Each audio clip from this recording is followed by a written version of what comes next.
غرباء غرباء غرباء. Assalamualaikum warahmatullahi wabarakatuh. Alhamdulillah wassalatu wassalamu ala rasulillah Muhammad wa mawala amma ba'du. Para peserta kafilah yang dirahmati Allah, pada pertemuan yang ketiga di materi macam-macam riba, kita akan membahas tentang riba fadl. Yang pertama, yang dimaksud dengan riba fadl, kata al-fadl secara bahasa berarti kelebihan, sehingga riba fadl berarti riba karena kelebihan yang diberikan ketika transaksi tukar menukar benda ribawi yang sejenis.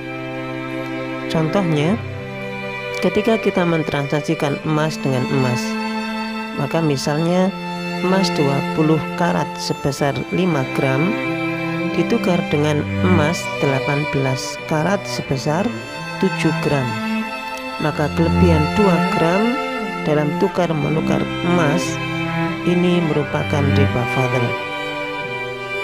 Termasuk misalnya ketika kita mentransaksikan beras dengan beras, misalnya kita menukarkan beras rojo lele 5 kg ditukar dengan beras IR64 seberat 8 kg, maka kelebihan 3 kg merupakan riba fadl. Demikian pula dengan tukar menukar uang, misalnya uang pecahan 100.000 ditukar dengan pecahan yang lebih kecil, misalnya 10.000 sebanyak 9 lembar, maka kelebihan 10.000 merupakan riba fadl. Terkait dengan hukum riba fadl, dengan kelebihan barang yang ada pada barang ribawi pada transaksi tersebut, tentu hukumnya dilarang di dalam syariat agama kita. Berikutnya adalah terkait dengan ketentuan riba fadl. Beberapa ketentuan seputar riba fadl.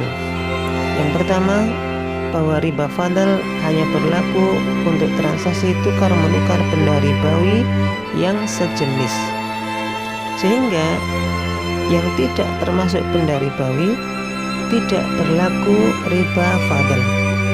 Misalnya tukar tambah motor bekas dengan motor baru, atau 2 motor bekas ditukar dengan 1 motor baru.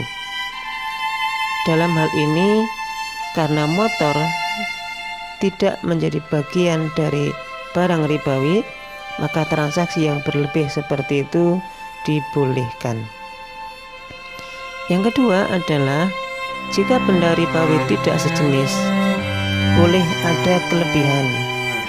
Misalnya kita mentransaksikan emas dengan perak. Karena emas dan perak tidak sejenis, maka atau meskipun keduanya adalah benda ribawi dan satu kelompok tapi beda jenis, maka boleh ada kelebihan.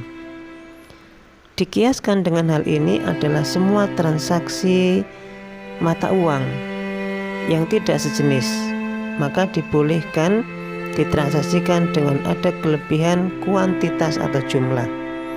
Misalnya uang $1 ditukar dengan 13.000, atau 1 rial ditukar dengan 3.500. Hanya saja karena uang dari jenis yang berbeda seperti ini masih kategorinya adalah satu kelompok barang ribawi, maka syarat ditransaksinya harus dengan cara tunai atau cash. Wallahu a'lam bishawab. Assalamualaikum warahmatullahi wabarakatuh.